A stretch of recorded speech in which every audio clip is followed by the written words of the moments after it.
pada waktu itu saya berinteraksi dengan napi itu. Pada saat waktu itu memang saya di antara tamu-tamu juga termasuk saya berinteraksi dengan napi itu sendiri.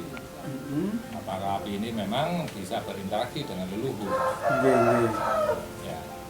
Setelah sebenarnya itu ya, setelah api unggun itu agak ini, teman-teman sudah selesai, Pak Warani mengumpulkan para mempora di sini semua, mupeng.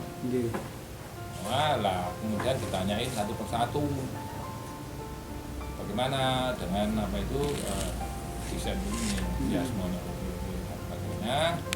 Lah pada waktu itu saya juga mendapatkan sebuah sarjito bahwa kalau membuat pusaka ini untuk pusaka Singosari kita harus benar-benar. Jadi bukan hanya sekedar keris, tapi merupakan pusaka. Pusaka masa lalu, ya kan, ya masa lalu yang sudah ada di masa lalu diwujudkan di masa akan datang. Bagaimana caranya? Yaitu berinteraksi dengan empuh masa lalu. Secara apa? Secara lintas dimensi. Nah, empuh pada waktu itu membuat sebuah pesan yang sangat khusus. Jadi forum ini karena harus melalui penggandringan dalam menentukan sebuah keputusan yang krusial. Yaitu penggandringan. Penggandringan itu adalah sebuah rapat atau musyawarah kuno era Singosari, yang mana di situ diputuskan dalam rapat melalui jalan spiritual. Jadi setelah kita melakukan spiritual bersama, itu akhirnya apa? Akhirnya mendapatkan sebuah keputusan. Lah, keputusan itulah yang akan yang harus dilakukan oleh semua yang santri, semua kelompok itu. Nah, itu yang ini. Lah, itu kan setelah api unggun ya. Lah, kemudian selanjutnya ya kan, selanjutnya berjalan kira-kira apa itu 2 minggu, 3 minggu, 1 bulan, Bu Manani ngundang lagi para mempora di sini dengan membawa desain daripada keris. Sudah didesain, kerisnya berupa bentok, dan di situ ada ricikan gambar semar, ricikannya semar. Ya. Nah, terus akhirnya kita saya bertanya gini, oke lah, nggak apa-apa, ini desain sebuah. Nah, siapa yang desain dan sebagainya ini, terus segala argumentasi, yang namanya Paranporo ya, argumentasinya dasarnya ini dan sebagainya. Oke lah, sekarang ini apakah untuk hal-hal yang krusial, hal-hal yang seperti ini yang pusaka sudah melalui penggandringan, sudah digandringkan? Sampai 3 kali saya tanya, belum. Pada waktu di sekretariat. Akhirnya, oke lah, marilah kita gandring di mana tempatnya. Nah, kemudian Pak Hisa, salah satu Paranporo, meminta gandring di Songgoriti. Oke, kalau di Songgoriti nggak apa-apa, gitu loh, terserah. Nah, terus siapa yang akan memimpin? Kan itu, yang memimpinnya ya juru kuncinya. Bentar, kenapa harus Songgoriti? Loh, karena kan sudah diminta ya, acara yang gandring itu mengusulkan Songgoriti, ya sudah disetujui. Terserah, walaupun di gunung, di gunung pun terserah. Yang terucap di situ ya harus kita laksanakan. Karena ini kan salah satu proses gandring menuju gandring. Candi Songgoriti ya? Iya. Hah? Candi Songgoriti apa? Ya, Candi Songgoriti. Iya. Ini nggak ada peninggalannya Empu Supo. Ya, menurut orang itu. Empu Supo. Kemudian malam itu juga ditelepon Empu Suponya. Ya, Empu Supo ditelepon dan mau teman-teman mau gandring di sana, mau ritual, masalah keris dan sebagainya, belum sebutkan gandringan ini. Nah, terus ditanya apa aja borampi yang diperlukan. Borampinya adalah jok bakar, ini dan sebagainya. Nah, terus kita hitung Mas, berapa biayanya? Biayanya waktu itu kita hitung untuk beli jok bakar dan sebagainya 350, dan juga bensinnya sekitar 500. Waktu segitu panitia tidak ada uang sama sekali, nol. Ya. Bagaimana kita bisa menyiapkan? Siapakah yang harus menyiapkan? Apa embo apa ini? Akhirnya disepakati kita urunan, ya kan, urunan semua peserta itu gandring urunan, tapi nanti sifatnya itu dipinjam oleh panitia. Nanti kalau panitia sudah dapat uang dari memang kalau ini hasil daud dikembalikan. Bagaimana, setuju? Setuju. Lah kalau dikembalikan itu nggak mau menerima, dikembalikan dihibahkan ke panitia, monggo kalau diterima ya. Ya, jadi seperti itu, sampai seperti itu perjuangannya teman-teman. Ada yang urunan 100.000, 50.000, 200.000 dan sebagainya, berkorban semua.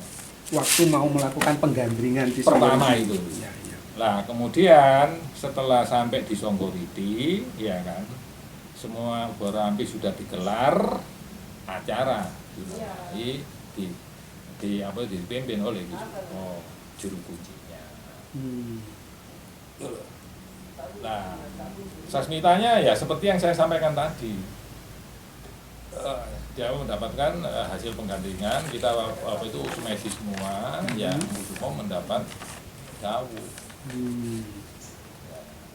Dawunya ini adalah pusaka, nggak main-main, karena ini berbicara tentang pusaka. Nah, kalau mau membuat sebuah pusaka ada tebusannya ya. Saya ngerti karena ada tebusannya apa? Karena yang kita mintakan pada waktu itu adalah itu mewariskan ibaratnya estafet, menganukan tongkat estafet daripada para empu masa lalu ke empu sekarang, yaitu tentang bagaimana kita membuat pusaka haluan, juga seni-seni di dalam membuat pusaka yang baik. Itu memang yang kita inginkan. Lah para empu ini ibaratnya itu kalau yang keinginan seperti kayak gitu ya, waktu seperti yang disampaikan ya harus ada lelakunya sih. Lelakunya adalah seperti itu yang kita baca, yaitu dengan ritual 7 kali ke puncak gunung dengan membuat pusaka dirituali. Itu yang di sana. Yang kedua, pada waktu itu juga ditanyakan tentang rijian yang pada waktu desainnya Semar, kemudian tanyakan kepada itu melalui siapa itu juru kuncinya juga belum kenal, saya belum kenal semuanya. Terus dia itu mengatakan Garuda. Juru kuncinya itu siapa, Pak? Kisupo Hartato Haryoto. Songgoriti itu ya, ya. Songgoriti. Lah dia itu belum kenal kita, langsung kayak itu. Ini Supo adalah Haryoto. Ya, Haryoto. Iya. Nah itu ini dan sebagainya. Nah setelah selesai itu kita meditasi, kemudian kita melaksanakan penggandringan itu di pos jaga. Kita tanya semuanya, bagaimana? Sudah yakin dengan hasil penggandringan? Yakin. Terus sudah siap untuk melaksanakan dawu 7 kali ke puncak gunung? Siap semuanya. Siap, padahal itu manula semua. Jadi termasuk sampai Ki Supo sendiri itu juga akan ikut menganuan ke. Nah kemudian teman-teman itu ngenyang. Ya ngenyang. Kenapa harus kita ke Gunung Lawu 7 kali? Ya ini dawuhnya. Kok Gunung Arjuna boleh enggak? Tanya lagi, akhirnya Ki Supo semedi lagi bertanya, itu boleh ya kan? Jadi akhirnya diputuskan 3 kali ke puncak Lawu, 4 kali ke puncak Arjuna. Itu ceritanya. Jadi 4 kali ke puncak Arjuna itu. Nah, tapi tetap yang pertama itu harus ke Lawu. Kemudian Kali ke Lawu ya, Pak ya. Lawu, ya 4 kali Lawu terus kan. Nah, ini kan masih dalam taraf persiapan ya. Kita sudah mendapatkan dawu seperti itu. Nah, pada waktu persiapan itu, ya kan setelah ini, ya kan, kita akhirnya ketemu dengan Pak Widodo yang dikenalkan oleh Bung Fanani sebagai pelatih. Lah, saya sendiri itu kan tahu bahwa ini akan melalui medan berat, melalui Lawu. Nah, kita harus siap. Maka, ya kan, saya pribadi itu waktu itu mulai jalan kaki dari Singosari Malang ini. Lah, kemudian kita melakukan pendadaran mencoba tim ini ke mana? Ke Gunung Panderman via Curabanteng. Ceritanya itu. Lah begitu melalui Curabanteng yang ikut itu adalah 5 orang, 6 dengan pelatih Pak Widodo. Itu adalah saya, ya kan. Kedua adalah Yusuf, ketiga Ari, keempat itu adalah Mpu Fanani, kelima adalah Mbak Darto. Lewat jurang apa Pak namanya? Curah Banteng. Curah Banteng. Iya, itu medan paling berat sendiri. Itu medannya tertutup. Jadi kita itu melalui sana, ya kita mulai Curah Banteng, dan memang teman-teman itu ya kaget pada waktu mulai Curah Banteng, medannya sangat berat dan sebagainya, yang mengge-mengge dan sebagainya. Dan yang di puncak gunung sendiri akhirnya juga hujan yang menggigil. Dan apapun yang kita lalui ya itu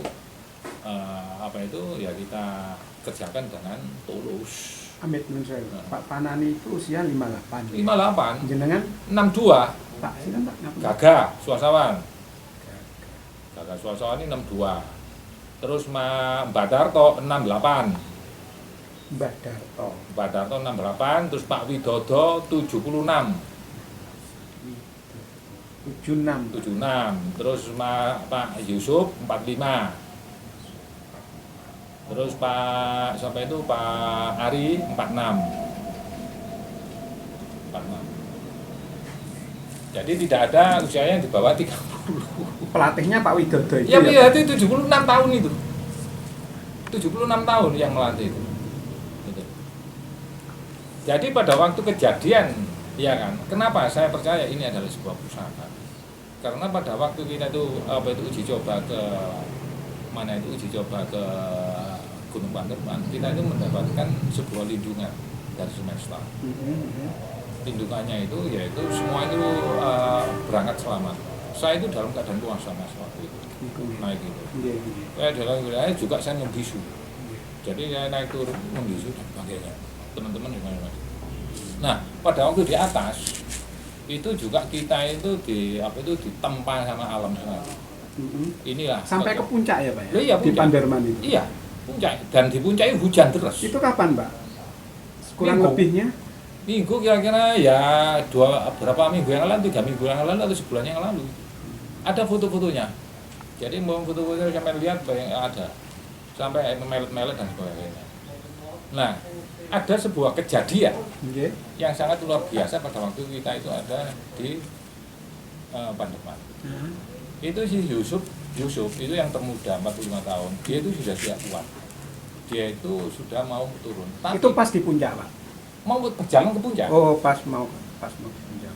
Tapi dia itu memaksakan diri, dia itu berkeinginan dengan sangat kuat, dengan merangkak, dengan mendelosor dan sebagainya itu ke puncak. Dia kalau memutuskan turun, hilang dia. Pasti hilang. Bisa dikatakan hilang karena medannya itu sangat berat dan tertutup. Tidak ada pendaki yang melewati Curah Banteng itu kecuali yang memang pendaki kelas pahit. Karena jalannya sudah tertutup sebelukar. Jadi kita pada waktu naik itu membuka jalan dan itu dipandu sama pelatih itu. Nah, Yusuf itu sangat berhasil juga di puncak. Semuanya berhasil di puncak. Ya kan? Jadi 6 orang itu berada di puncak, ya kemudian turun.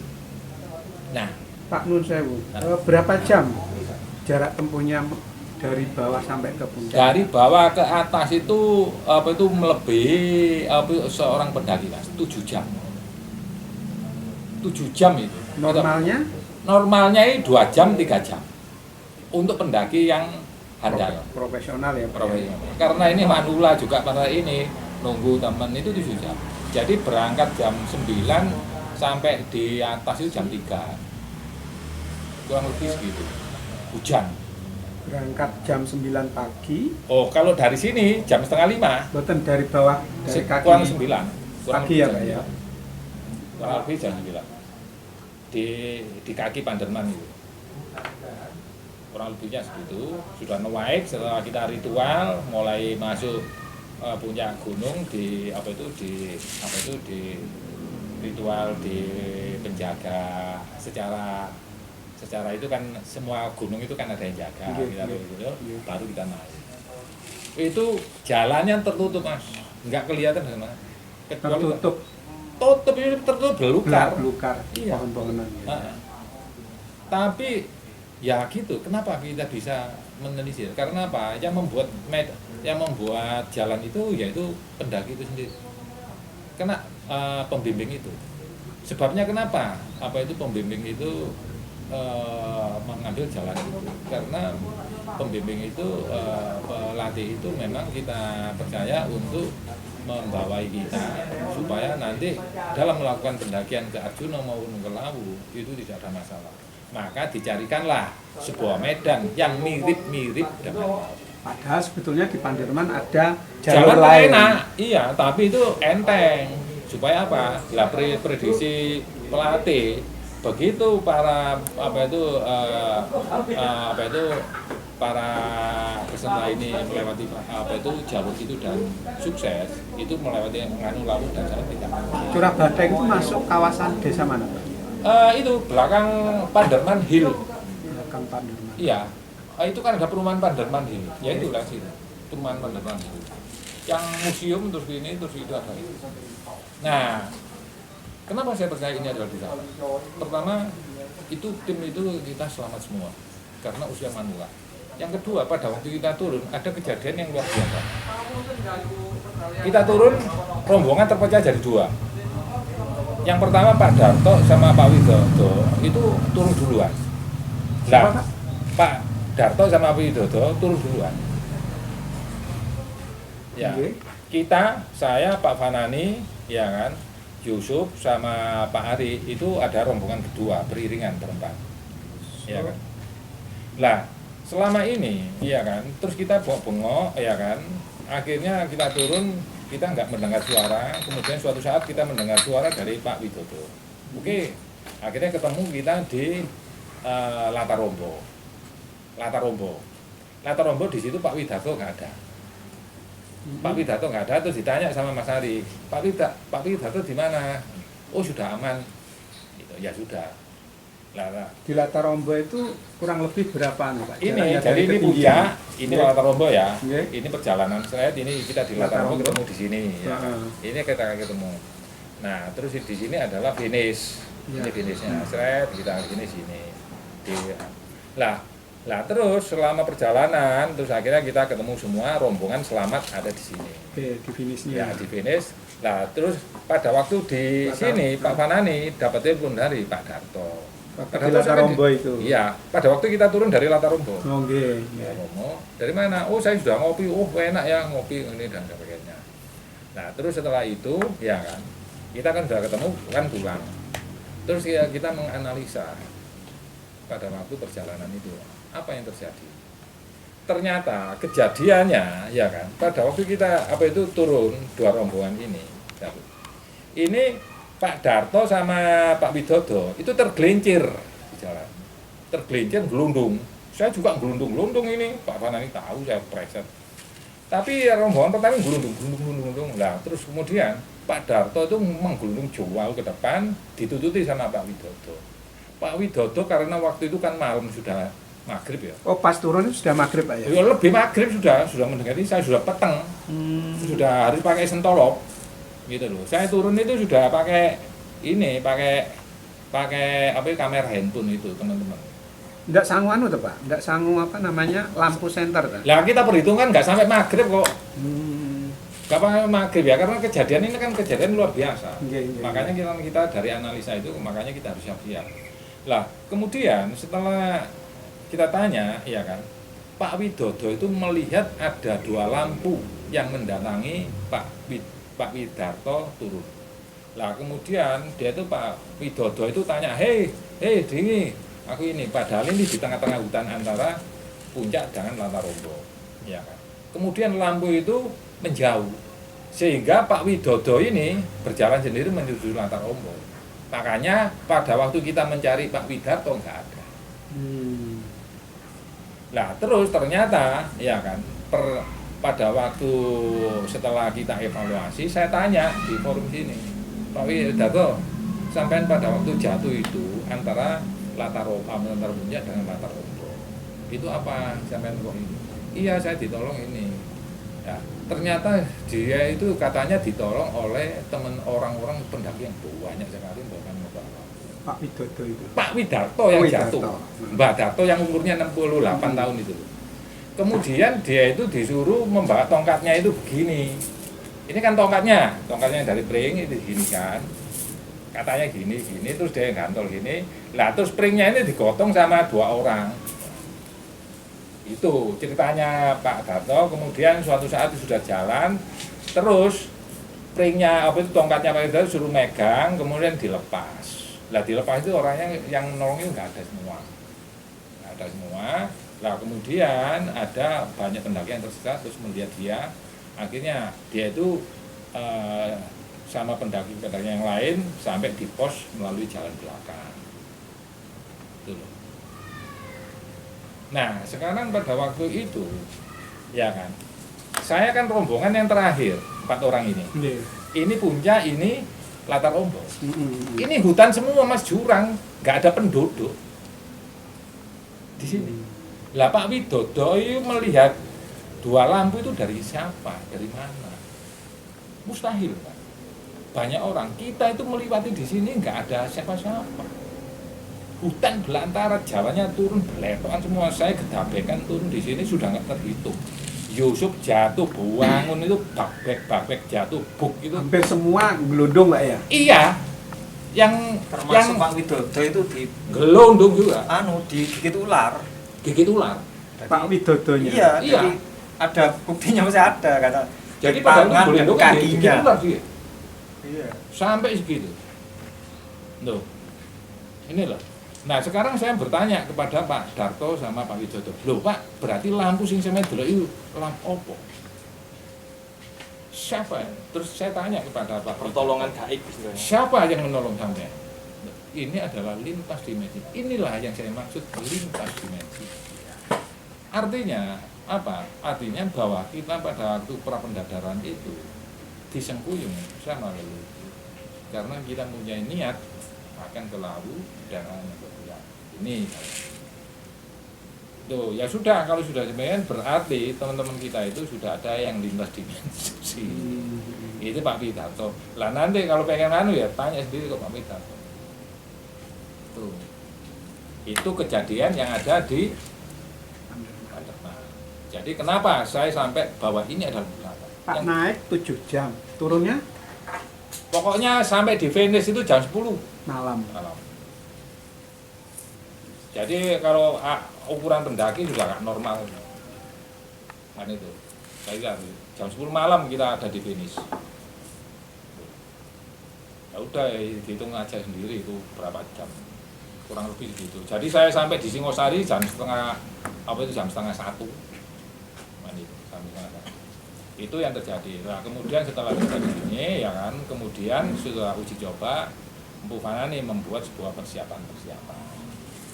Nah, persiapan seperti ini, ya kan, itu juga berbau ini. Empu Fanani juga membuat itu selalu mengeluh tentang masa dalam di dalam sebuah forum. Bagaimana dengan itu?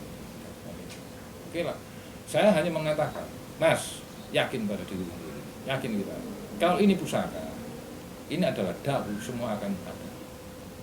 Walaupun lakinya itu sebagai kawula, ini kan kawula semua, bukan pejabat, bukan ya kan, ini kawula rakyat. Nah, pada waktu itulah, ya kan, mulai penempaan pertama sehingga masuk ke Rabu Pon itu penempaan pertama. Ya kan. Nah, pada waktu itu, ya kan, kita juga menghubungi para tetua, ya wali kota Malang, terus wali kota Batu, Bupati Malang dan sebagainya untuk diundang datang. Ya. Terserah, pokoknya kita lewatkan karena prosesnya bagaimanapun juga kita akan berurusan dengan eksekutif. Karena nanti tujuannya setelah ini kan ke eksekutif 1. Nah, eksekutif 1 kan nanti kan akan bertanya kepada eksekutif daerah, provinsi akan menanya ke daerah, ini hari sopo ini, kan pasti kan. Nah ini yang harus kita persiapkan. Makanya kita itu mengundang para eksekutif itu dengan tujuan memang nanti itu merupakan sebuah legal formal bahwa kita itu diketahui bahwa akan menganukan pusaka pada itu. Jadi apa itu mempersembahkan pusaka Singosari kepada negara. Itu pusaka itu adalah dari Kawulo Malang Raya, Jawa Timur pada umumnya. Atas nama. Itu loh, makanya kenapa kita itu sungguh-sungguh. Dan yang kedua, tanda-tanda dari itu ada sebuah pusaka. Kita itu mengundang Pak Cip. Pak Cip itu ketua HBK Malang Raya. Iya. Pak Cipto itu. Pak Cipto Turen, Pak. Ya. Dia itu pada waktu pertama kita datang dan menghadap itu, dia itu hanya mengatakan, kalau Mas, ya saya nggak mengerti masalah dari situ, tapi saya akan datang kalau saya akan dapat jawab. Tunggu Pak. Ya sudah. Akhirnya kita kembali, kita menunggu telepon dia sampai hari hanya itu nggak nilpun sampai penempaan Rabu Pon itu ya apa itu sampai penempaan pertama itu nggak nilpun. Waktu Pak Cip nggak ada berdaulat. Loh, ternyata ya kan, waktu penempaan pertama, hari pertama itu Pak Wali datang, Wali Kota Malang yang datang. Kenapa Wali Kota Malang yang datang? Bukan Kabupaten Malang. Ya, aku nggak tahu. Apa pusatnya Singosari di sana atau enggak, saya nggak tahu. Tapi kenapa dia datang? Padahal di sana ada jaranan menyempatkan diri datang. Malah Muspika pada hari itu kosong, tidak ada yang hadir. Justru Wali Kota Amil tidak ada, Polsek tidak ada, Buluran tidak ada, Camat juga tidak ada pada tanggal 11 itu. Iya kan? Lah, setelah Pak Wali sudah haji pulang, saya tidak melihat sosok ya, saya melihat eksekutif ya. Itu kemudian ada telepon jam 3 ada telepon dari Pak Wondo, salah satu Parangkoro, bahwa Pak Cip besok mau hadir. Ya sudah besok Pak Cip hadir. Lah kemudian besok Pak Cip ke sini hadir. Lah Pak Cip itu kan menunggu dawuh, nyadong dawuh bahasa Jawanya. Artinya di sini artinya Pak Cip itu mendapatkan dawuh supaya datang ke sini. Lah kalau seseorang sudah mendapatkan dawuh, itu dawuh itu dari mana? Nah inilah tanda-tanda sebuah pusaka. Itu tanda-tanda sebuah pusaka. Kemudian juga kita secara batin juga melihat geliat alam, hujan, angin, badai kita deteksi. Teman-teman tahu semua. Ya namanya Parangkoro. Oh ini ya sudah. Ya. Itu tanda-tanda sebuah pusaka yang kita. Makanya kemarin dan di dalam pusaka itu pada waktu nempa kita nggak boleh berbicara. Semua nggak boleh berbicara. Hati harus bersih. Ini lah salah satu syarat daripada Mbupanani apa? Ada syarat khusus Untuk Mbupanani khusus. ya. Selama pembuatan pusaka awal sampai selesai, Mbupanani tidak boleh resmi, tidak boleh resmi sama sangkar. Harus keadaannya harus suci istilahnya. Tanyain Bersih. Bojone nomo. Ya, bojone Ketrian ya. ini nggak boleh secara resmi. Kalau selesainya setengah 3 bulan ya 3 bulan nggak boleh secara resmi. Nah ini sampai baca-baca, nanti mungkin ada pertanyaan-pertanyaan selanjutnya berkaitan dengan serah penangguin dukung ini kan masih progres, jadi semacam rencana ketika pusaka haji ini dibuat berdasarkan progres, jadi bukan sudah jadi tapi masih digagas, masih dibuat. Jadi Dan sudah keluar sertifikatnya. Kusen dua nggak boleh berhenti. Pak Tun Sewu, tadi kan awalnya Mbupanani dapat bahwa bentuknya itu semar. Oh dari teman-teman. Oh, dari Ini teman-teman. yang berkaitan semar itu memang kami pernah merencanakan untuk membuat keris yang akan kami berikan ke PBNU itu pada awalnya. Jadi kami konsep pusaka betok yang reliefnya itu ada semarnya. Nah ternyata di dalam diskusi awal itu masuk, oh iya semar filosofinya begini, oh iya betok filosofinya begini. Nah kemudian ketika kami mulai masuk ke bab pusaka Nuswantoro, nah ini mulai ada beberapa pendapat tadi ada beberapa pendapat, yang mana pendapat tersebut itu berdasarkan petunjuk. Ya, karena menurut saya bentuk-bentuk atau relief ini sangat penting, sangat urgent. Ya, akhirnya dilanjutkan tadi sampai musyawarah, kemudian sampai penggandringan yang dipimpin oleh juru kunci. Ya. Itu Supo itu nggak tahu loh. Apa itu nggak tahu loh. Apa itu nama apa itu Garuda itu nggak ada yang ngasih tahu. Kok tahu? Dia itu kok tahu-tahu mendapatkan Sasmito Garuda dari mana? Berarti Garuda Nuswantoro itu atas Sasmitonya Mpu Supo. Iya. Ketika saya penggandringan sendiri itu ya? sudah tahu, tapi saya nggak mau bicara. Karena saya pengen ngetes, saya pengen tahu bener nggak sih Mpu Supo ini. Sebelumnya sudah kita sepakati di sini memang namanya Garuda Nuswantara, cuman reliefnya itu Semar, terus dimusyawarahkan, ada perbedaan persetujuan istilahnya. Untuk mencari mufakat ini kita melakukan ritual di Songgoliti itu, dengan hasil ternyata dengan relief Garuda Nusantara itulah yang di itu bukan Garuda, relief Garuda. Jadi bukan Semar. Berarti umpama gampangannya itu bentuknya Garuda gitu ya. Ya, Ya, seperti dengan ini. itu Di atas itu. Ini Garuda. Desain. Desainnya ini. namanya seni kan. Nah, itu desain kasar lah. Desain kasar, cuman kan itu ada Nanti Garudanya. Garuda. Sebelumnya itu Semar.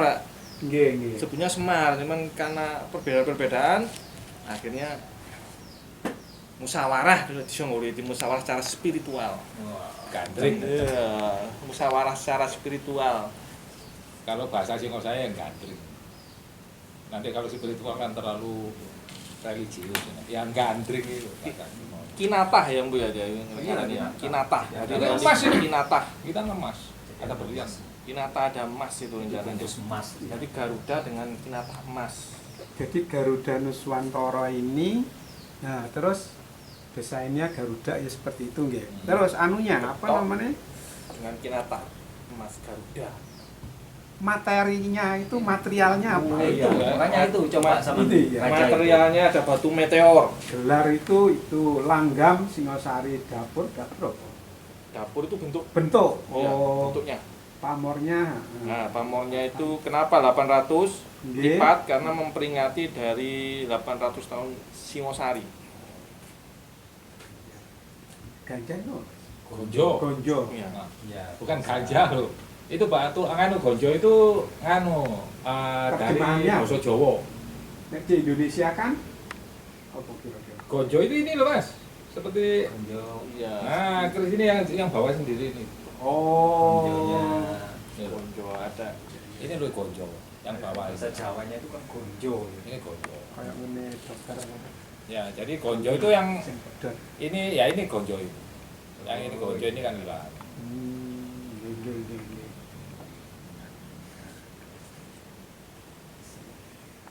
Oke. Mas itu berlian kinatanya. Untuk kinatahnya, untuk reliefnya. Untuk Emas dan reliefnya. perak. Untuk kinatah. Siliasih itu emas dan perak.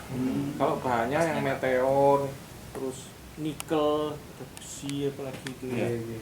Kemudian ada pusaka daur ulang itu. Ya pusaka daur Sisi ulang. pengumuman yang dapatkan masa-masa yang lalu. Iya, kita gabungkan, kita campur. Nah, terus waktu kemarin sudah selesai, ya kan? Apa itu 4 kali gempa itu, 5 kali gempa. Terus kita gandring ke 4 untuk menentukan perjalanan ke Lawu. Nah, perjalanan ke Lawu akhirnya mendapatkan Sasmito apa itu melalui yang Ceto itu, yaitu kalau bahasa apa itu bahasa spiritualnya itu ya Argo Puro. Ya, Argo itu gunung, Puro itu tempat sembahyang. Pura itu kan jama pura-pura itu kan pura gitu. Jadi itu dijalankan melalui Argo Puro yang nganu dengan tanda-tanda Argo Puro itu ya Candi Ceto. Naik lewat Candi Ceto, Jalur Pak. ya, jalur Candi Ceto. Jalur. Lah di sana para tim ini nanti menempa di sana itu menempa penyempurnaan itu, menempa apa itu yang disasmitakan Empu itu selama 3 hari. di puncak itu. Ya, jadi kita bukan mendaki selama 3 kali, tapi kita itu justru menginap 3 malam. Jadi menginap 3 malam. Jadi kalau perjalanannya dihitung perjalanan dari rumah ya kurang lebih 4 hari atau 5 hari. Jadi berangkatnya setengah hari, pulangnya setengah hari. Bermalam di puncak Lawu 3 hari. 3 hari. Lewat Candi Ceto. Oh, ya atau ritual di sana, ritual dalam melakukan itu. Apa saja Pak nanti yang mau dibawa Pak? Ya, kalau yang dibawa yang pertama ya satu ya alat-alat pendakian, terus alat perbekalan, yang kedua juga alat tempah. Alat tempahnya itu ya kita yang sederhana enggak besar-besar gini karena bebannya kan berat. Tempat yang memungkinkan, Yang memungkinkan. kita bisa Bawa alat tempah terus ya Ya alat-alat pendakian. Alat tempat dan kalau untuk pendakian Selama 3 hari kan teman-teman kan butuh maem. konsumsi. Bener kita ritual, tapi kan yang dipakai ritual kan rogo. Ritualnya kan rogo kan itu loh. Ya kalau memang kita ritual yang di dalam nggak butuh makan, tapi raga kan butuh. Siapa saja Pak yang ke sana? Yang kemarin itu yang terdaftar sudah 13 orang. 13 orang itu terdaftar 13 orang.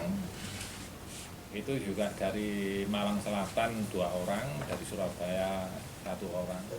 Berapa orang? 1 orang. satu atau mungkin bisa 2. Bisa 2. Nah, kemudian yang dari sini 8 orang. Nanti untuk Kapan ini pas disepakatinya? di atas tanggal 10 Di atas tanggal 10 Januari. Dan itu keputusan gandring yang pertama adalah komando ada di Empu Pangan. Jadi berangkat kapan itu terserah Empu Pangan. Komando. Jadi kita untuk menentukan kapannya ya Empu Pangan yang menentukan. Saya balik lagi Pak. Kenapa harus ke Lawu Pak? Ya karena kita berdasarkan dawuh. Dawuh itu kan harus dipercaya. Dawuh yang disampaikan oleh Iya. Pusupo itu Ah, tadi iya. ya. Dan itu adalah hasil penggandringan. harus ke Gunung Lawu, dan Gunung Lawu sendiri mempunyai sejarah. Di sana itu kan Kenapa harus Brawijaya Itu kan karena dawuh, so karena- di sana. Dan ini adalah hasil gandring. Hasil gandring apapun itu harus dilakukan. Karena dawuh dari hasil gandring ya, Ya, Pak ya. penggandringan. Hasil penggandringan di Songgoriti. Iya. Ya, kalau orang spiritual kan harus demikian. Kalau sudah mendapatkan dawuh, dawuhnya kan harus dilakukan. Nah, kalau kita berbicara dengan logika, ya pertanyaannya sama dengan sampean. Kenapa harus ke sana? Kenapa enggak ke Gunung Semeru? Kenapa enggak ke Gunung Merapi? Kan gitu. Ya, itu logika. Tapi ini dawuh. Sama Pusupo dijelaskan enggak Pak? Ya, karena Harus dia ke Lawu karena gini. enggak, dia Enggak. mendapatkan perintah cuma itu aja. Enggak. Ya terus kalau aku kalau Analisanya kalau jenengan. Analisa. saya mendeteksi dengan rasa. Terus pundi, Pak? Ya ini memang adalah usaha. Saya sudah langsung tanggap nih. Makanya besok itu langsung saya jalan kaki. Pak Muwana itu jalan kaki. Dan tanda-tanda itu kenapa itu ada lebu apa itu saya tahu saya. Mulai perjalanan itu sudah tanda-tandanya itu sudah terlihat. Loh Mas, sekarang ini tanda-tandanya teman-teman ini loh, rakyat semua. Nggak ada satu spesial pun uang. Tapi kenapa kok bisa? Dari mana uang? Walaupun lah itu dari kelompok masyarakat. Beli airnya meret-meret tuh, buanan. Sekali bakar airnya 350.000. Itu sekali bikin air habis itu. Dari mana kita dapat uang?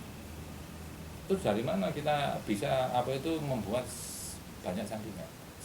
Sandingan ini sangat memerlukan banyak jerbasu. Tumpeng. Iya. Setiap acara tumpeng. Tumpeng. Terus Terus sekali bikin tumpeng itu ayam nggak cukup ingkung. 300.000. Jajan pasar komplit pokoknya. Kurang ini pakai. Nah, itu karena apa? Ya karena kita berinteraksi. Nah, semuanya itulah sebuah non logika yang itu yang saya pantau, yang kita pantau dan semuanya itu apa yang ini, makanya saya katakan kalau ini dawuh benar, pasti semuanya itu keyakinan yang Parangporo. Pak, sebelum lanjut kembali lagi ke ini Pak, apa, soal air tadi Pak. Ini kan harus jalan, teman-teman juga harus jalan ke mana, Watu Gede, ke Semburawan. Ya. Itu awal ceritanya gimana Pak? Awal ceritanya kan gini, jadi Kenapa harus ke Watu Gede, kenapa harus Semburawan? Loh, Berapa sumber yang untuk itu, Bu? ini sebetulnya ini karena kita itu kan ada usulan untuk Nawatirta dari Pak Suryo Jago waktu itu di sini Nawatirta. Jadi kita menyiapkan Nawatirta karena kita sudah mendengar. Tapi ini kan bukan hasil penggandringan. Ya. Sedangkan di dalam Parangporo ini, di dalam kelompok ini harus melalui penggandringan. Oke. Apapun yang diputuskan dari hasil penggandringan itu yang dilakukan. Nah kemudian waktu itu setelah malam-malam itu kita gathering yang pertama. Ya oke Pak Panti. Ya memang saya melihat empunya datang dan menyirami semua teman-teman dengan air kendi. Sudah. Nah kemudian kita sampaikan Pak waktu itu Mbak Wandi mendapatkan untuk 1 mata air dari tanah. Nah besoknya kita itu berangkat ke Batu ke wali kota apa itu Batu dan sebagainya. Kok kayak gini? Ternyata Mbak Wandi itu dalam melakukan pengambilan air itu keluar daripada sistem penggandringan tatanannya dan sebagainya. Nah, terus pada waktu kita deteksi, wah ini nggak bisa diterima, saya nggak berani memakai. Kemudian ya saya sampaikan ke Mbak Wandi, jadi untuk pengambilan air kita nggak terima lagi karena apa yang sampean kemarin itu sampean ambil itu keluar apa itu tidak memakai tatanan daripada tatanan ini sesuai dengan tatanan pengambilan air suci, air utama. Nah terus akhirnya malam itu ya dengan Mbak Wandi sekalian gandring lagi untuk menentukan air itu dialur. Itu sebelum 6 Juli ya Pak ya? Iya. Nah kemudian akhirnya teman-teman mendapatkan sasmito lagi gandringan 2. Nah, dapatkan 2, satunya di Watu Gede, satunya ke Semburawan. Berangkatnya harus jalan kaki, nggak boleh naik. Saya kebagian, saya Yusuf Ari kebagian ke Semburawan. Mubeng lewat mana itu lewat Sembiru, terus Semburawan pulang sini sampai di sini jam 3. Yusuf sendiri itu sudah pada waktu jadi aneh. Pada waktu pulang itu geplak ya di rumahnya apa itu Pak Rusno. Nah, terus akhirnya di Rusno. Nah kemudian ternyata di sana akhirnya sesaji ke sana ke Bundenya situ lagi. Loh aneh waktu perjalanan pulang nemu uang. Sudah punya apa nemu uang, ada uang yang di jalan akhirnya dipakai. Watu Gede Sini. itu Iya. stasiun itu ya Pak ya? Iya enak, teman-teman yang ambil di sini sudah selesai, sudah nangking nunggu kita. Dan ini juga hasil penggandringan Hasil penggandringan para ini tadi. Parangporo itu. Jadi kalau semuanya itu nanti ada teman-teman mengatakan kenapa bukan Nawatirta, kenapa ini? Ini adalah penggandringan. Karena apa? Dikunci sama penggandringan. Jadi sudah nggak bisa apa-apa. Jumlahnya ditentukan enggak Pak? Apanya? Jumlah airnya yang harus diambil ditentukan enggak? Satu kendi. Satu kendi saja. Ini kendinya. Masing-masing. Iya, itu kalau nggak salah itu dari Semburawan. Ini dari Watu Gede. Masing-masing satu kendi ya. Iya. Ya digendong. Itu seperti gendong bayi ini. Jadi orang-orang yang melihat itu lucu. Ika nom-nom gak gendong bayi malah gendong kendi. Kan itu. Ya sudah biarkan. Jalan. Di antara dokumen serah terimanya. Lah, umpamanya nih harus di sini menunggu pesalen. Jadi kendi apa itu airnya begitu datang diserahkan kepada. Ya itu tata caranya. Nah, tata cara di dalam pengambilan air itu ada tata caranya sendiri. Ritual khusus. Jadi air itu dirituali untuk diambil apa di ini. Jadi itu auranya itu akan memancarkan beda dengan bila tidak dipakai untuk sesuatu. Jadi, itu langsung dari sumbernya atau di kolamnya itu Pak? ya sumber. Kalau Langsung untuk ke sumber yang mengalir itu ya Pak? iya sumber yang keluar dari tanah itu kan Iya. dirituali dulu. Nun sewu. Iya, iya. Lho kok enak moro-moro njukuk cawo kaya ngene. Oh, ya bukan tatanan, Mas. Iya, iya, iya. Kok enak kari njukuk tok gitu. Ya bukan. Kita minta dulu. Air kan bicara, air kan punya hidup. Air kan hidup. Alam semesta ini hidup. Lah, ya kalau kita itu enggak kula nuwun atau enggak ada tata caranya ya alam sendiri yang akan berbicara. Kan gitu. Semuanya kan hidup. Cuma kita sendiri itu kan beda alam. Nggih. Air hidup. Makanya pada waktu kita ngambil, tujuannya apa? Ya kita berinteraksi dengan cara kita. Saya sendiri pada waktu ngambil di sumber air dengan cara saya. Nah, karena kan ini kan Paranporo kan punya cara sendiri. Saya mau punya cara kayak gini, teman-teman punya cara, tapi dengan tujuan yang sama. Ya sudah selesai. Itu untuk pengambilan air. Jadi tidak semua prosesi itu tercatat di situ. Misalkan ada prosesi pengambilan air dari Jolotundo, itu salah seorang tim kami itu mendapatkan petunjuk mengambil di sana, tapi tidak semua tim. Ya semua tim. Nah, Nah itu bukan air utama. Bukan air pendukung. utama. Iya, air utamanya dua, lah terus air Jolotundo, air ini dan sebagainya, mau air sumbangan dari yang mana boleh, tetap ada. Dan itu juga penuh dengan toto promo. Bagaimana bajunya, bagaimana bungkus yang dipakai, loh seperti ini, ini.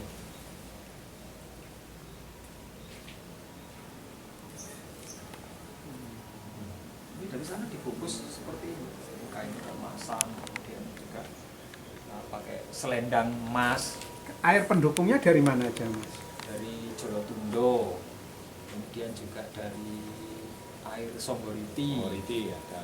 kemudian juga ada air sumbangan ada di Pakal. Ya, sumbangan. Jadi airnya itu bukan air, ya memang kalau dilihat air biasa, tapi itu hasil air yang diritual.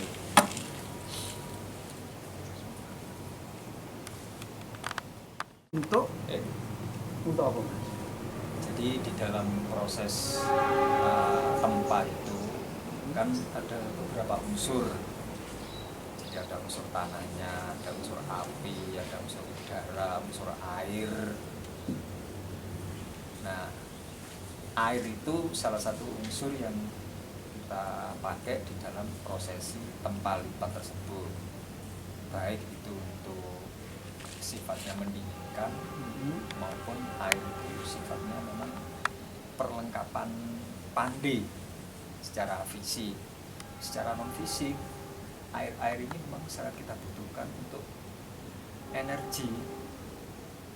Yang kita maksudkan adalah energi alam, baik untuk pribadi-pribadi yang nempa maupun untuk pusaka itu sendiri, bahwa air adalah salah satu unsur yang mensucikan.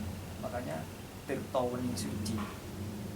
Jadi untuk kesucian itu sebelum kita melaksanakan tempa pun kita juga berusaha untuk suci.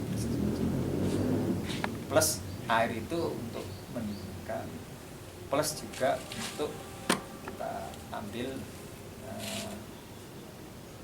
fungsi untuk penyucian. Itu diantaranya fungsi-fungsi air. Nah, sejak resminya kan tanggal 6 Juli itu, sampai sekarang sudah sampai pada tataran apa, Pak? Untuk hari ini itu kan sudah melewati 11, 13, bahkan 19. Jadi sebelum tanggal 11 itu kami menyiapkan calonan. Calonan itu ada 4 yang sudah kami siapkan tanggal-tanggal ganjil tersebut. Plus 1, jadi 5. Yang 4 itu jumlahnya masing-masing 10 pamor. Itu kita lipat sampai jumlahnya 200.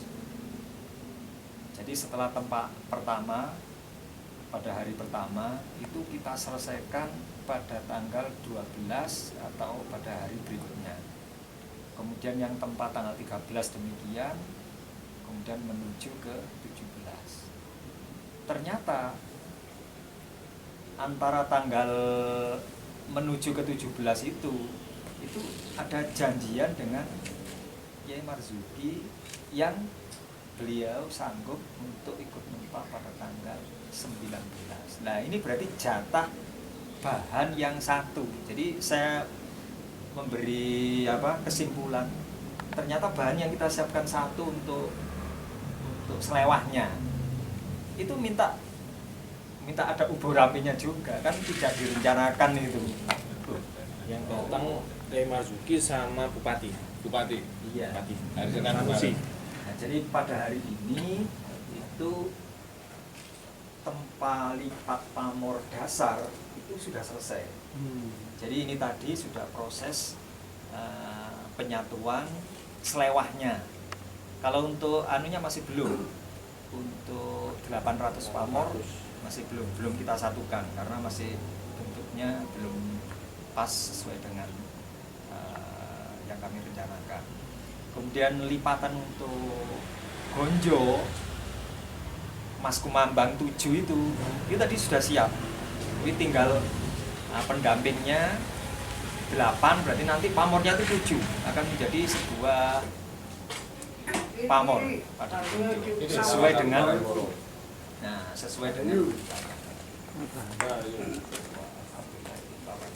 monggo.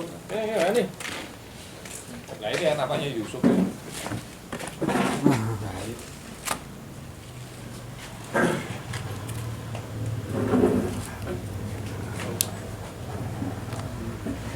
Ya ini yang saya ceritakan. Nah ini Pak Toto lo datang semua sekarang. Iya, kita bahan koron semua.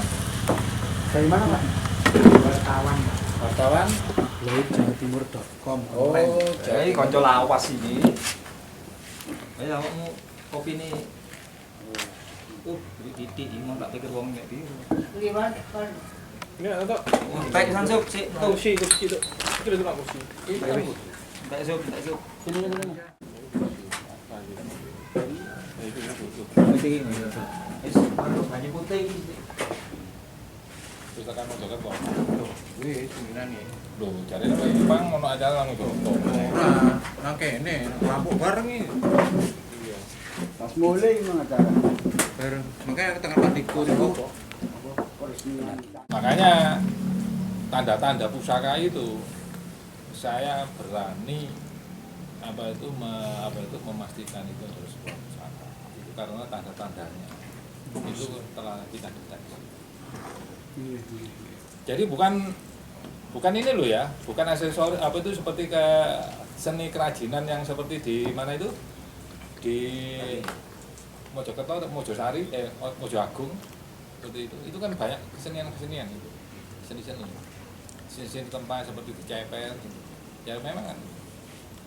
Nah, memang Ini kalau sisa waktu, silakan tanya kepada Mas Yusuf sebagai dari kono tertulis sebagai ketua atau tim gagas dan sebagainya.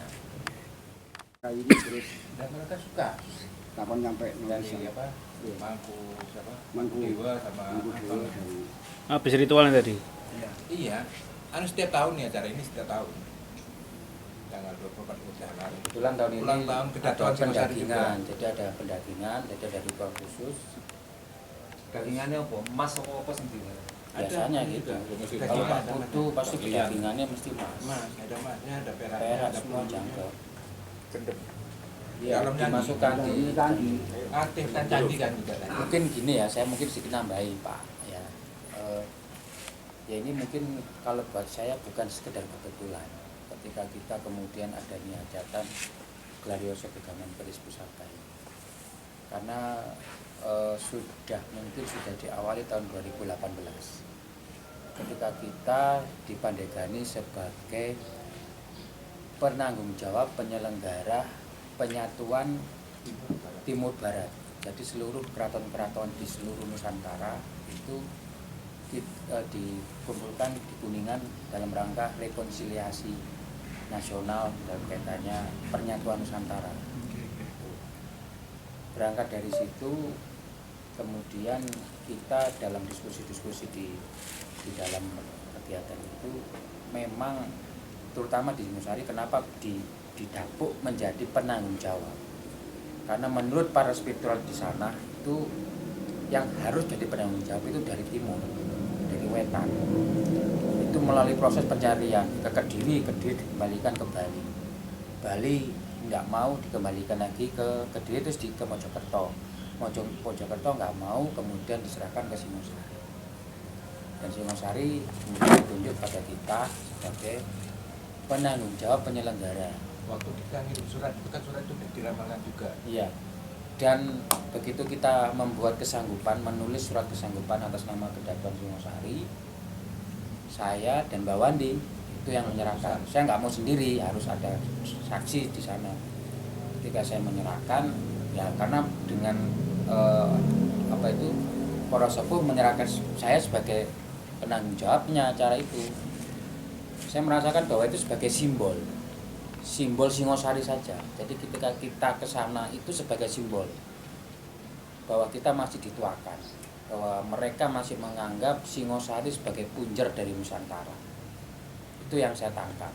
Kemudian kita sanggupi dengan menulis sebuah surat kedatuan, melalui Kedatuan Singosari, kita dengan poros-poros sepuh Singosari akan menuju ke Kuningan dalam rangka Dengan membawa hubungan Nusantara. Nah, kemudian kenapa kok ada rangkaian itu? Karena kita membawa Gunungan Nusantara yang kebetulan Bupanani yang Ya, menempatkan dan ikut hadir di sana. Jadi ketika kita kemudian mengirim surat balasan itu bahwa kita siap sebagai penanggung jawab kegiatan, rajanya saat itu Pangeran Jatikusuma itu menangis ketika setelah membaca itu. Ternyata sudah diramalkan dari kitab-kitab kuno mereka itu akan ada surat dari timur yang menyatakan ya dalam rangka acara itu menyatukan Nusantara. Itu saya juga nggak ngerti kok ono gitu, kok ada ramalan seperti itu gitu. Jadi kemudian kita hadir itu loh. Ya kita kayak tamu istimewa dimasukkan di istana Pesaden Keraton ya. Keraton Cigugur. Paseban. Itu kita diistimewakan. Dan waktu itu Ratu Juwita ya, Ratu itu waktu seperti ya kita masih dianggap sebagai ya mungkin membawa nama leluhur Singosari itu lah, ini seperti itu.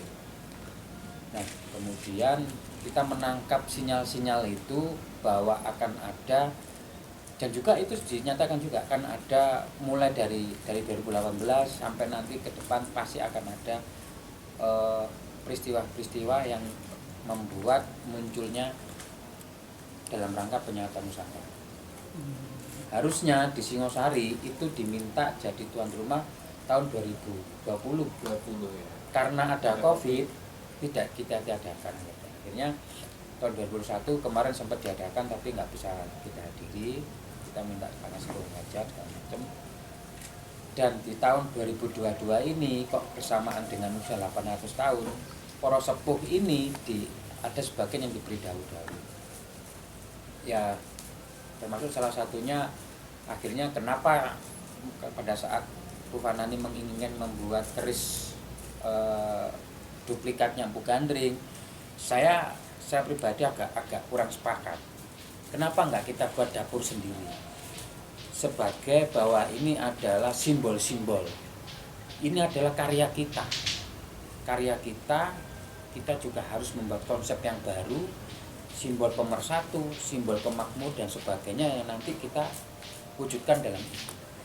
Kita harus menciptakan sejarah kita sendiri. Seperti itu. Kemudian dan yang membuat ini adalah generasi para empu. Kan begitu. Ada Bupanani dan ternyata dulu itu adalah seperti ini. Empu itu tidak sendirian. Kalau bahasa sekarang mungkin ada panitia lah, nah, seperti itu. Karena ini untuk tindih, bukan untuk yang disampaikan Pak Gaga keris-keris biasa, tidak. Tapi ini untuk tindih, untuk pusaka, untuk ageman. Dan konon ketika membuat keraton atau mungkin membuat rumah itu memang harus didampingi pusaka. Nah, bertepatan juga dengan IKN. Kita sempat mencari literasi, ternyata negara kita itu sampai hari ini belum mempunyai tinde pusaka projo. Kalau bahasa dulu pusaka projo, setiap pemerintahan pasti ada.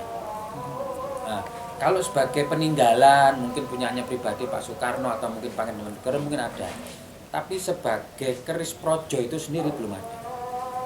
Nah, ini kita persembahkan, kita anugerahkan, bahasanya mungkin semacam itu, sebagai kelak juga sebagai pusaka projonya Nusantara. Itu yang kita makanya ketika ada serah terima jabatan, ini juga melengkapi secara spiritual. Makanya nanti kita ketika menyampaikan ini, ya ini dijadikan sebagai undang-undang atau apa, ketika proses administrasi serah terima jabatan dari pemerintah satu presiden ke selanjutnya, itu juga salah satu bagian yang diserahkan. Karena ini adalah pusaka kepala negara, bukan pribadi presiden. Itu yang kebetulan saat ini adalah Pak Jokowi. Ketika Pak Jokowi sudah selesai, ya nanti diestafetkan. Jadi serah terima jabatan bukan sebatas administrasi, tetapi juga secara spiritual. Dan ini kita harapkan juga bagian dari perwakilan dari spiritual. Jadi Garuda Nuswantara itu nanti jadi pusaka projo pemerintah Indonesia. Istirahat sih. Itu perubahan dari Kawula Malang Raya, Jawa Timur pada umumnya, khususnya Malang Raya, Jawa Timur pada umumnya. Ini 200 lipatan. Jadi 200 Di situ Mbak. Itu 200 lipat, satu itu 200, ada 4 berarti ya 800. Ini 200. Ini juga demikian. Jadi ini masih nanti akan kita samakan bentuknya, formasinya. Jadi 4. Nanti memang dari 4 ini memang ketebalannya tidak sama karena proses-proses tersebut juga pengaruh-pengaruh dari pembakaran. Tapi nanti tetap formasinya itu 800 lapis. 800 Lapis. Iya, karena 800 lipatannya lapis besi itu Mas. iya, pamor. Oh, pamor ya. Kalau besinya lebih karena besi-besi selain dari nikel lembaran itu banyak sekali besi-besi yang ada besi beri. Meteornya ada ya? Ada. Meteor nikel. Ada. Meteornya ada. Jadi yang ini menuju ke 800 lapis. Iya. Jadi bagi meteornya juga ada ini. Terus besi-besi natural. Jadi ada juga proses pesu besi itu mengambil besi-besi alam. Jadi yang kemungkinan yang belum pernah dibakar oleh secara manusia yang ada di alam kan. Jadi ada besi yang dari batu itu juga ada yang kami sertakan. Jadi proses menumbuk batu kemudian menyisakan besi-besi. Nah, besi-besi itu kami kumpulkan untuk kami tempa dan untuk mendampingi nikel-nikel yang sudah kami siapkan. Termasuk besi-besi penemuan yang dari Sungai Brantas dan dari Kediri. Itu juga ada besi-besi dari Kediri yang kami sertakan dalam formasi lipatan-lipatan pembuatan pusaka tersebut. Nah, kebetulan Indonesia terkaya nikel sedunia. Iya. Kualitasnya paling bagus. Iya. Sampai dibuka BPU. Iya. Dikongkon ekspor, kati ekspornya murah. Wah, enak men. Dua pertanyaan, Bu. Katanya Presiden. Dua dulu pertanyaan. ada kerja paksa, Mungkin nggak pernah tanah dengarkan. paksa. Lah, sekarang Sejak ekspor kalau paksa. Empu Fanan ini membuat pusaka keris, ini mulai tahun berapa? Terus apakah itu dari turun temurun atau dari kemauan Untuk sendiri? kegiatan pesalen itu memang yang menonjol memang tempat lipat pamor, itu antara tahun 96 itu kita mulai memang ada pandainya. Kalau sebelumnya itu tidak ada pandainya. Sejak 96 itu kami mulai ada pandai dan bekerja sama dengan pandai di Pakis. Jadi Pak Musti itu salah seorang yang sudah senior di bidang lipat besi. Itu kami undang beserta timnya lah. Itu kami kerjasama tahun-tahun. Jadi kalau ada kegiatan ya tim tempanya itu dari sana. Oh, nanti berarti setelah selesai dari Gunung Lawu itu rencananya gimana nanti? Setelah dari Gunung penyelesaian? Lawu itu diperkirakan atau estimasinya bentuk kodokan itu sudah selesai. Jadi kami ada serah terima dengan Empu Tanjung di Pusponagoro untuk melanjutkan bentuk relief, pemasangan emas, perak, dan prabot. Berlian. Finishingnya nanti nggak di sini berarti? Finishingnya di sini, cuma Oh, ada ada proses-proses proses-proses. itu di luar sini. Jadi di pesalennya Empu Tanjung. Sebelum Iya. Kinata itu kita ada ritual khusus di Gunung Ukir nantinya. Oh iya. Proses pengukiran apa namanya Kinata untuk memasang segala macam itu sebelum kita Prosesnya. serahkan ke Empu Tanjung kita ritual dulu di Gunung Ukir. Ya juga melalui penggandringan. Penggandringan lagi. Oh Jadi iya waktu iya. kita ke Gunung Bukir itu adalah apa? Harus melalui penggandringan. Penggandringan juga. Setiap proses ritual atau apapun sekiranya kita membutuhkan kesepakatan, kita penggandingan. Karena yang penggandringan yang kita dapat tadi itu kan masih dua. Iya. Itu adalah Gunung Lawu sama Arjuna. Jadi nanti ke Gunung Tirang pun juga gandring juga. Jadi puncaknya kepada acara Sidikoro nantinya. Puncaknya itu Sidikoro atau bahasa Balinya Pasupati. Puncak itu di Pasupati. Jadi Pasopati tadi ada masukan Iya. untuk mendatangkan leluhur Khusus Keturunan Singosari. yang Prabu Yang Prabu. Kartanegara. karena ini Tadi dibentukkan untuk Suwan, raja. tadi Suwan sana kok yang Prabu. Tadi dari Apa? hasil Wis wong Ya, sing Mas Anton. gandoli Soalnya cerita. kan ini Nusantara kan iya berasal Iya. dari cita-citanya Prabu Kartanegara dari Dwi Mandala itu. tapi yang lainnya sudah sesuai apa yang Dawu di sana tadi sudah kita lakukan, sudah cocok. Cuma satu waktu Sidikoro atau Pasupati kita mengundang perwakilan Kartanegara.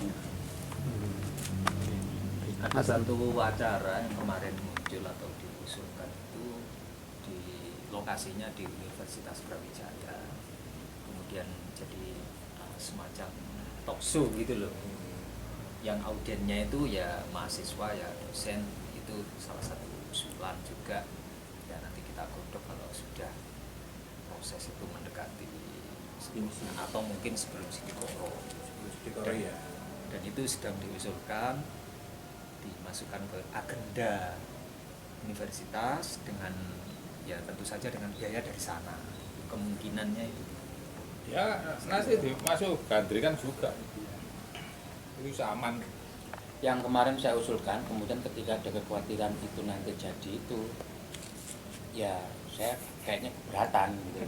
Nah, makanya nanti kalau penggandringan itu Karena kemarin kita mengusulkan itu kan semacam kayak seminar kan, atau Enggak. apalah. semacam kalau talk nanti show hasil atau apa. penggandringan ya sudah, kalau penggandringan boleh ya kita laksanakan, kalau penggandringan Iya. nggak boleh ya sudah kita laksanakan gitu ya. Jadi yang menurut kita rasional itu tidak perlu kita gandringkan, Pak Gaga. Jadi kita sepakati, sepakat. Nah, kalau tidak sepakat terus bersitegang lah, itu baru penggandringan. Kalau sepakat rasional, Iya. istilahnya tidak mengganggu, menguntungkan, ya apa ya asik. Ya, kita laksanakan seperti itu. Ya karena di sini kan kemarin yang disampaikan ya kan, karena kan untuk masalah tentang seperti yang benar itu Seminar. nasional itu kan ada sebuah pembantaian. Oh iya, seminar Nah, itu Seminar itu seperti pembantaian itu bukan pembantaian dikuacoki gitu, Iya, tapi enggak, kita dibantai paham dengan lah itu. kata-kata yang mana sangat menghujam dan sebagainya, di mana di situ bahwa pertanyaannya itu rasio, sedangkan kita yang yang kita ceritakan adalah irasional. Lah, itu kan Spiritual. nggak ketemu. Iya, makanya nanti Ya, kita nanti khawatirnya ini Kalau loh. digandengkan biasanya nggak ketemu. Nanti saya Iya, berbicara iya. dengan orang-orang yang apa Logika. logika. Jadi ini kalau kamu ingin tahu rahasia ini, kamu harus belajar spiritual karena ini bukan kita hanya membikinnya apa logika aja. Alat pusaka ini ada non fisika. Ya bahasakan goib lah, ono goibe ngene lho. Jadi kamu kalau ingin tahu ini, akademik gitu. nah, iya. Lah, Dan akademik ini Bicara- kalau mau bicara belajar pengetahuan. monggo ngono. Ini Iya, tak pelajari kok. Kan belajar itu tak loh, pelajari. irasionalnya ini loh Pak. Ya kalau kita mau Yang mengambil menimbulkan irasional, perdebatan kan itu kan. Iya, yang, iya. yang saya maksud irasional ini pada waktu hasil Ya pembelajaran akademik pertama nanti itu. kita siapkan jawaban dengan bahasa akademik juga. Wah, Iya, Loh, misalkan karena mereka betul. bertanya tentang bahan, kita jelaskan bahan. Ya. Loh, kalau secara akademik kita secara- bisa menyampaikan kita itu. sampaikan tujuan apa. Tapi kalau irasional gimana? Ah. Contoh, ya contoh ya Kalau- irasional ya. Iya. Irasional pada waktu Ki Supo langsung mendapatkan dawuh ini adalah Garuda. Irasional gimana? Lah siapakah? Garuda merupakan lambang Ya negara. benar kalau kita berbicara masalah itu ya kan. Nah, cuma kok tahu juku-juku Garuda kok gak kuntul nah, ibaratnya kok gitu. Atau gak apa itu kok gak apa ibaratnya merpati. Empret ya Pak ya. Oh iya, janji. Kamu loh, nanti Kalau- gini loh, orang akademik itu kalau Iya. kepingin ngerti ini nanti di kampus ini ada belajar non akademik sing istilahnya kamu Metafisika ya Pak ya. Ya, Apa? metafisika. Mata kuliah metafisika. Ya betul. Ya, Pertanyaan metafisik, seperti yang kami tanyakan, kenapa Bidang harus lupa metafisik. kelabu? Kon buka universitas Kenapa? metafisika Iya, lah. nah, ini kan irasional. Kalau bahasa logika Universitas goib. bahasanya itu Dosennya Mbak Wandi.